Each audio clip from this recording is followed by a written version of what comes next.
Hello friends, welcome to knowledge world. આજે આપણે જોવાના છે 7 એપ્રિલ 2026ના ડેલી કરંટ અફેર્સ, જેમાં આજના દિવસના ખૂબ જ અગત્યના પ્રશ્નો અને સાથે સાથે તેને રિલેટેડ ટોપિક વિશે પણ આપણે ચર્ચા કરીશું. તો શરૂઆત કરીએ આજના વિડીયોની.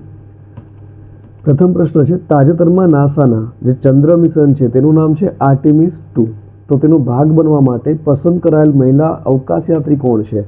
તો ઓપ્શન તમારી સામે આપેલા છે. તો હાલમાં જે આમાં પસંદ કરાયેલી જે મહિલા અવકાશયાત્રી છે તેનું નામ છે ક્રિસ્ટીના કોચ. માટે ઓપ્શન નંબર સી છે તે આપણો જવાબ આવશે. તેના વિશે વાત કરીએ તો સ્ક્રીન ઉપર તમે જોઈ શકો છો, આ છે ક્રિસ્ટીના કોચ અને તેઓ નાસાનું જે ચંદ્ર મિશન છે જેનું નામ છે આર્ટેમિસ 2 તેના માટે તેઓ પસંદ કરાયેલી મહિલા અવકાશયાત્રી છે.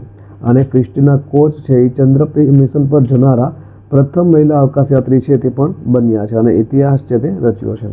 આર્ટેમિસ 2 મિશન છે તે 2 એપ્રિલ 2026ના રોજ ફ્લોરિડાના કેનેડી સ્પેસ સેન્ટર છે ત્યાંથી સફળતાપૂર્વક લોન્ચ છે તે કરવામાં આવ્યું. હવે ત્યાર પછી જોઈએ આપણે નાસા વિશે. તો નાસાનું પહેલાં તો ફૂલ ફોર્મ શું છે? તો નાસા એટલે કે NASA, તેનું ફૂલ ફોર્મ છે the national aeronautics and space administration. હવે તેની સ્થાપના ક્યારે થઈ હતી? તો નાસા છે તેની સ્થાપના 29 જુલાઈ 1958માં તેની સ્થાપના થઈ હતી અને તેનું મુખ્ય મથક છે તે વોશિંગ્ટન ડીસીમાં આવેલું છે. નેક્સ્ટ જોઈએ, તાજેતરમાં સબ પર રામ તપસ્વી રાજા આ જે પુસ્તક છે તે કોણે પ્રકાશિત કર્યું છે? તો હાલમાં જ આ જે પુસ્તક છે તે આશુતોષ અગ્નિહોત્રી દ્વારા પ્રકાશિત થયું છે. માટે ઓપ્શન નંબર એ આવશે. તેના વિશે આપણે વાત કરીએ તો સ્ક્રીન ઉપર જોઈ શકો છો, આ છે પુસ્તકનું મુખપૃષ્ઠ અને જે આશુતોષ અગ્નિહોત્રી દ્વારા લખવામાં આવ્યું છે. અને આ જે પુસ્તક છે જેનું નામ છે સબ પર રામ તપસ્વી રાજા, આ પુસ્તકનું પ્રકાશન છે તે રાધાકૃષ્ણ પ્રકાશન દ્વારા કરવામાં આવ્યું છે. અને આ જે પુસ્તકના લેખક છે તેઓ IAS અધિકારી છે અને એક કવિ પણ છે. અને આ પુસ્તકનું વિમોચન છે તે એપ્રિલ 2026માં નવી દિલ્હી ખાતે મણિપુરના રાજ્યપાલ અજય કુમાર ભલ્લા દ્વારા કરવામાં આવ્યું હતું. હવે આ જે પુસ્તક છે તે એક પ્રકારનો કવિતા સંગ્રહ છે જે ભગવાન રામના જીવન અને આદર્શો પર આધારિત છે. ત્યાર પછી જોઈએ અગત્યના બીજા પુસ્તકોના IMP પોઈન્ટ. તો હાલમાં જ કૈલાસ સત્યાર્થી છે તેઓએ કરુણા ધ પાવર ઓફ કમ્પેશન પુસ્તક લખ્યું છે. ત્યાર પછી સુધા મૂર્તિ છે તેઓના દ્વારા tides of time India's history through murals in parliament આ જે પુસ્તક છે તે સુધા મૂર્તિ દ્વારા લખવામાં આવ્યું છે. તો સંજય રાઉતે અનલાઇકલી પેરેડાઇઝ પુસ્તક લખ્યું છે. ધીરજ કાકડિયા દ્વારા મહાત્મા અ ગ્રેટ કોમ્યુનિકેટર પુસ્તક લખવામાં આવ્યું છે. ન્યૂઝ એવમ એ Atal Bihari Vajpayee the eternal statements પુસ્તકનું વિમોચન છે તે કર્યું છે. અને વિશ્વભૂષણ હરિશ્ચંદ્રન છે તેઓએ એ માટી કથા કહે અને બક્ષી જગબંધુ ધ ગ્રેટ કમાન્ડર આ જે પુસ્તક છે તે લખવામાં આવ્યું છે. ત્યાર પછી જોઈએ તાજેતરમાં કયા રાજ્યમાં નમો ડ્રોન દીદી યોજના હેઠળ ડ્રોન પાયલટ તરીકે તાલીમ પામેલી મહિલા સ્વસહાય જૂથોની સંખ્યા સૌથી વધુ છે?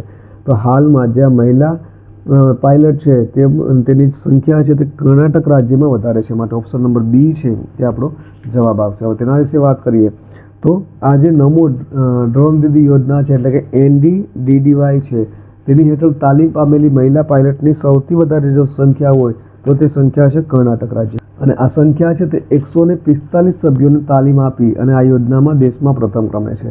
ઉત્તર પ્રદેશ છે ત્યાર પછી બીજા ક્રમાંક ઉપર છે 128 સભ્યો સાથે. આંધ્રપ્રદેશ ત્રીજા ક્રમે છે. અને ગુજરાતની વાત કરીએ તો ગુજરાતમાં અત્યાર સુધીમાં 58 મહિલાઓને ડ્રોન પાયલટ તરીકે તાલીમ છે તે આપવામાં આવી છે. વાત કરીએ આપણે કર્ણાટકની. તો કર્ણાટક છે તેની સ્થાપના ક્યારે થઈ હતી? તેની સ્થાપના છે તે 1 નવેમ્બર 1956માં તેની સ્થાપના થઈ હતી. મુખ્યમંત્રી છે સિદ્ધાર્થ મૈયા અને રાજ્યપાલ છે થાવરચંદ ગેહલોત. અને કર્ણાટક રાજ્ય છે તે ચંદન અને કોફીના ઉત્પાદન માટે પ્રખ્યાત છે. અને હમ્પીની જે યુનેસ્કોની સાઇટ છે તે પણ કર્ણાટકમાં આવેલી છે. ત્યાર પછી જોઈએ કર્ણાટકના બીજા IMP પોઈન્ટ વિશે. તો કર્ણાટકમાં હાલમાં જ નિક્ટી બેટ્રાકક્સ નામની જે કાલી નામની દેડકાની એક નવી પ્રજાતિ છે તે મળી આવી છે. તો તેનું નામ છે નિક્ટી બેટ્રાકસ કાલી. અને કર્ણાટક સરકારે વિદ્યાર્થીઓને ઇન્ટરનેટના વ્યસનથી બચાવવા માટે નવી ડિજિટલ નીતિ રજૂ કરી છે. મૈસૂરમાં integral human philosophy India's world view પર એક આંતરરાષ્ટ્રીય શૈક્ષણિક પરિષદનું ઉદ્ઘાટન કરવામાં આવ્યું હતું. તો કર્ણાટક સરકારને સાઉન્ડ સ્પંદન નવીનતા માટે રાષ્ટ્રીય પુરસ્કાર છે તે એનાયત કરવામાં આવ્યું હતું જે દ્રષ્ટિહીન લોકોને મુસાફરી કરવામાં મદદ કરે છે. અને કર્ણાટક સરકારે 16 વર્ષથી ઓછી ઉંમરના બાળકો માટે સોશિયલ મીડિયા એક્સેસ પર પ્રતિબંધ મૂકવાનો નિર્ણય છે તે પણ લીધો છે. ત્યાર પછી જોઈએ તો તાજેતરમાં સુખના વન્યજીવન અભયારણ્ય ક્યાં આવેલું છે, જે તેના ઇકોલોજીકલ પુનઃસ્થાપન માટે સમાચારમાં છે. તો હાલમાં જ આ જે વન્યજીવન અભયારણ્ય છે તે સમાચારમાં રહેલું છે અને તે ચંડીગઢ ખાતે આવેલું છે. માટે ઓપ્શન નંબર બી આવશે. તેના વિશે વાત કરીએ હવે. તો સુખના વન્યજીવન અભયારણ્ય, જેમ તમે સ્ક્રીન ઉપર જોઈ શકો છો, તે ભારતની ઉત્તરે આવેલા કેન્દ્ર શાસિત પ્રદેશ ચંડીગઢમાં આવેલું છે. તે શિવાલકની ટેકરીઓ છે તેની તળેટીમાં સુખના લેકની નજીક સ્થિત છે અને આ જે અભયારણ્ય છે તેની સફળ ઇકોલોજીકલ પુનઃસ્થાપના માટે સમાચારમાં છે તે અત્યારે રહ્યું છે. નેક્સ્ટ જોઈએ. તો તાજેતરમાં વિકાસ અને શાંતિ માટે આંતરરાષ્ટ્રીય રમતગમત દિવસ ક્યારે ઉજવવામાં આવ્યો? તો હાલમાં જ આજે રમતગમત દિવસ છે તે 6 એપ્રિલના રોજ ઉજવવામાં આવ્યો છે. માટે ઓપ્શન નંબર સી આવશે. તેના વિશે વાત કરીએ તો international day of sport for development and peace, તો વિકાસ અને શાંતિ માટેનો જે આંતરરાષ્ટ્રીય રમતગમત દિવસ છે તે દર વર્ષે 6 એપ્રિલના રોજ ઉજવવામાં આવે છે અને આ વર્ષની થીમ છે તે છે sport building bridge breaking barriers, એટલે કે રમતગમત, સેતુ નિર્માણ અને અવરોધો દૂર કરવા. અને આ જે છે તે સંયુક્ત રાષ્ટ્ર મહાસભા દ્વારા વર્ષ 2013માં આ દિવસની જાહેરાત કરવામાં આવી હતી અને 2014થી તેની ઉજવણી છે તે કરવામાં આવે છે. અને ભારતની વાત કરીએ તો ભારતનો જે રાષ્ટ્રીય રમતગમત દિવસ છે તે 29 ઓગસ્ટના રોજ ઉજવાય છે અને વારંવાર આ જે પરીક્ષામાં છે આ પ્રશ્નથી પણ પૂછાયેલો છે, આઈએમપી છે. અને તે છે તે હોકીના જે જાદુગર તરીકે ઓળખાતા મેજર ધ્યાનચંદની જન્મજયંતિ છે. આ પણ ઘણી વખત વારંવાર પૂછાય છે. ત્યાર પછી જોઈએ આપણે, તાજેતરમાં કયા રાજ્ય સરકારે સંકલિત જમીન રેકોર્ડ વ્યવસ્થાપન અને નોંધણી માટે ભૂભારતી પોર્ટલ શરૂ કર્યું છે? તો હાલમાં જ આજે ભૂભારતી પોર્ટલ છે તે તેલંગાણા દ્વારા શરૂ કરવામાં આવ્યું છે. માટે ઓપ્શન નંબર એ આવશે. તેના વિશે વાત કરીએ તો તેલંગાણા રાજ્ય સરકારે સંકલિત જમીન રેકોર્ડ વ્યવસ્થાપન અને નોંધણી માટે ભૂભારતી પોર્ટલ છે તે શરૂ કર્યું છે, જેમ તમે સ્ક્રીન ઉપર જોઈ શકો છો. ભૂભારતી પોર્ટલે અગાઉનું જે ધરણી પોર્ટલ છે તેનું સ્થાન લીધું છે અને આ પોર્ટલનો મુખ્ય હેતુ શું છે? તો તેનો ઉદ્દેશ્ય છે જમીન વહીવટમાં પારદર્શિતા લાવવી, જમીનના વિવાદો ઘટાડવા અને નાગરિકોને જમીન સંબંધિત સેવાઓ સરળતાથી પૂરી પાડવાનો છે. વાત કરીએ આપણે તેલંગાણા, તો તેલંગાણા છે તે આંધ્રપ્રદેશ રાજ્યમાંથી છૂટું પડ્યું છે અને તેની રચના છે તે 2 જૂન 2014ના રોજ થઈ છે અને તેનું કેપિટલ હૈદરાબાદ છે. હાલના રાજ્યપાલ છે શિવ પ્રતાપ શુક્લા અને મુખ્યમંત્રી છે તે છે રેવંત રેડ્ડી. ત્યાર પછી જોઈએ તેલંગાણાના અગત્યના પોઈન્ટ વિશે વાત કરીએ તો તેલંગાણા રાજ્ય સરકાર દ્વારા હાલમાં તેના રાજ્ય બજેટમાં શાળાના બાળકો માટે મફત નાસ્તો યોજના શરૂ કરવાની જાહેરાત કરી છે. તેલંગાણા સરકારે ઇન્દિરામાં ફેમિલી લાઈફ ઇન્સ્યોરન્સ સ્કીમની જાહેરાત છે તે કરી છે. તેલંગાણાએ ગ્રામીણ મહિલાઓ અને યુવા ઉદ્યોગ સાહસિકતાને પ્રોત્સાહન આપવા માટે 12.66 કરોડનું ચેલેન્જ ફંડ છે તે શરૂ કર્યું છે. તેલંગાણા પોલીસે સાયબર ક્રાઇમને રોકવા માટે ઓપરેશન ક્રેકડાઉન છે તે શરૂ કર્યું છે અને એશિયાનું સૌથી મોટું નાગરિક ઉડ્ડયન કાર્યક્રમ છે વિંગ્સ ઇન્ડિયા 2026 તે પણ તેલંગાણામાં યોજાશે. ત્યાર પછી જોઈએ તો તાજેતરમાં કઈ રાજ્ય સરકારે પ્રથમ જાતિ સામાજિક આર્થિક સર્વેક્ષણ શરૂ કર્યું છે? તો હાલમાં જ આ જે સર્વેક્ષણ છે તે પંજાબ રાજ્ય દ્વારા શરૂ કરવામાં આવ્યું છે. માટે ઓપ્શન નંબર બી આવશે. તેના વિશે વાત કરીએ તો પંજાબ રાજ્ય સરકાર દ્વારા તેનું રાજ્યનું પ્રથમ જાતિ સામાજિક આર્થિક સર્વેક્ષણ શરૂ કરાયું છે અને જે મુખ્યમંત્રી છે ભગવત માન, જેને તમે સ્ક્રીન ઉપર જોઈ શકો છો, તેની મુજબ આ જે સર્વેક્ષણ છે તે 1 એપ્રિલ 2026થી શરૂ કરવામાં આવ્યું છે અને આ કામગીરી માટે 250 કરોડનું બજેટ ફાળવવામાં આવ્યું છે. અને વાત કરીએ આપણે તો ભારતનું પ્રથમ જે જાતિ આધારિત સર્વેક્ષણ છે તે બિહાર રાજ્ય દ્વારા વર્ષ 2023માં કરવામાં આવ્યું હતું. હવે તેના વિશે આઈએમપી પોઈન્ટની વાત કરીએ તો પંજાબ કેબિનેટે મુખ્યમંત્રી માવંત્યાન સત્કાર યોજનાની મંજૂરી આપી છે. પંજાબે વિશ્વ બેંકના સમર્થનથી શાળા શિક્ષણ સુધારવા માટે શિક્ષા ક્રાંતિ 2.0 પહેલ છે તે શરૂ કરી છે. પંજાબ સરકારે મેરી રસોઈ યોજના શરૂ કરી છે અને હર્ષરણ કૌરને પંજાબ સ્ટેટ પાવર કોર્પોરેશન લિમિટેડના ડિરેક્ટર તરીકે નિયુક્ત કરવામાં આવ્યા છે. તો પંજાબના જે આદમપુર એરપોર્ટ છે તેનું નામ બદલી અને શ્રી ગુરુ રવિદાસ મહારાજ જે એરપોર્ટ છે તે કરવામાં આવ્યું છે.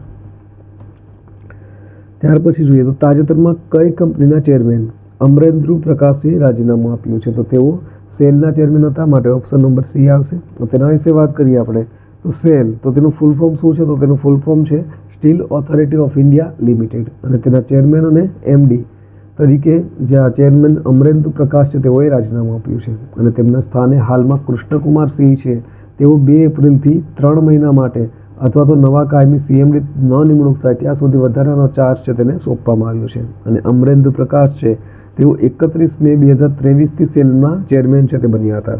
વાત કરીએ સેલ તો હમણાં જ ફૂલ ફોર્મ જોયું steel authority of India limited અને તેની સ્થાપના છે તે ક્યારે થઈ હતી? તો તેની સ્થાપના છે તે 19 જાન્યુઆરી 1954માં થઈ હતી અને તેનું મુખ્ય મથક છે તે નવી દિલ્હી ખાતે આવેલું છે.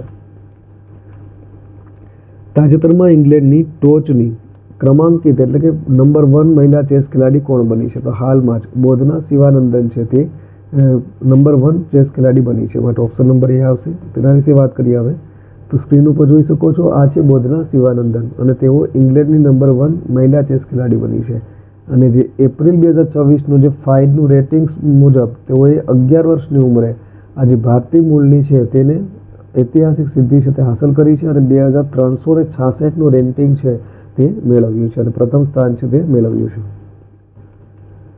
ત્યાર પછી જોઈએ તો તાજેતરમાં 16મી hockey India sub junior men's national championship કયા શહેરમાં યોજાઈ રહી છે? તો તે યોજાઈ રહી છે રાજગીર ખાતે. માટે ઓપ્શન નંબર ડી આવશે. તેના વિશે જોઈએ તો 16મી hockey India sub junior men's national championship છે તે બિહારના રાજગીર શહેરમાં યોજાય છે અને આ રાજગીર છે તે બિહાર રાજ્યમાં આવેલું છે અને તેનું આયોજન 1 એપ્રિલથી લઈ અને 12 એપ્રિલ સુધી થવાનું છે. તે 12 દિવસીય ટુર્નામેન્ટ છે જેમાં કુલ 30 ટીમો છે તેઓએ ભાગ લીધો છે અને 3 ડિવિઝનમાં તેને વહેંચવામાં આવી છે અને આ જે ચેમ્પિયનશિપ છે તે હોકી ઇન્ડિયા દ્વારા બિહાર સ્ટેટ સ્પોર્ટ ઓથોરિટીના સહયોગથી તેનું આયોજન છે તે થઈ રહ્યું છે.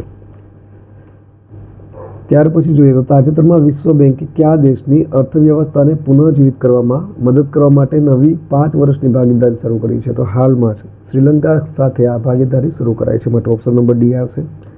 તેના વિશે વાત કરીએ તો વિશ્વ બેંક એટલે કે વર્લ્ડ બેંક દ્વારા અને શ્રીલંકા વચ્ચે આ જે ભાગીદારી છે એટલે કે અર્થવ્યવસ્થાને પુનઃજીવિત કરવા માટે અને ખાનગી રોકાણને પ્રોત્સાહન આપવા માટે નવી 5 વર્ષની ભાગીદારી એટલે કે કન્ટ્રી પાર્ટનરશિપ ફ્રેમવર્ક CPF છે તે શરૂ કરવામાં આવી છે જેનો મુખ્ય ઉદ્દેશ્ય છે કે શ્રીલંકાની આર્થિક સ્થિરતાને ટેકો આપવો અને મધ્યમ ગાળામાં 7% આર્થિક વિકાસ દર હાંસલ કરવાનો છે.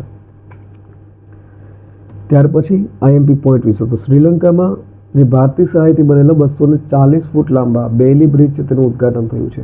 ભારતીય સેનાએ ઓપરેશન સાગરબંધુ હેઠળ શ્રીલંકામાં એક મોટો પુલ પ્રોજેક્ટ શરૂ કર્યો છે. ભારતના જે દેવની મોરી બુદ્ધ અવશેષો છે તે પ્રથમ વખત શ્રીલંકામાં મોકલવામાં આવ્યા છે. ભારતે શ્રીલંકા માટે $450 મિલિયન રાહત પેકેજની જાહેરાત કરી છે. તો ભારત અને શ્રીલંકા વચ્ચે સંયુક્ત લશ્કરી કવાયત મિત્ર શક્તિ 2025 છે તે કર્ણાટકના બેલગવીમાં ફોરેન ટ્રેનિંગ નોડ ખાતે યોજાય છે. ત્યાર પછી જોઈએ તો તાજેતરમાં સાફ અંડર-20 ચેમ્પિયનશિપ 2026નો ખિતાબ કોણે જીત્યો છે? તો આ જે ખિતાબ છે તે બાંગ્લાદેશ દ્વારા જીતવામાં આવ્યો છે. માટે ઓપ્શન નંબર એ આવશે.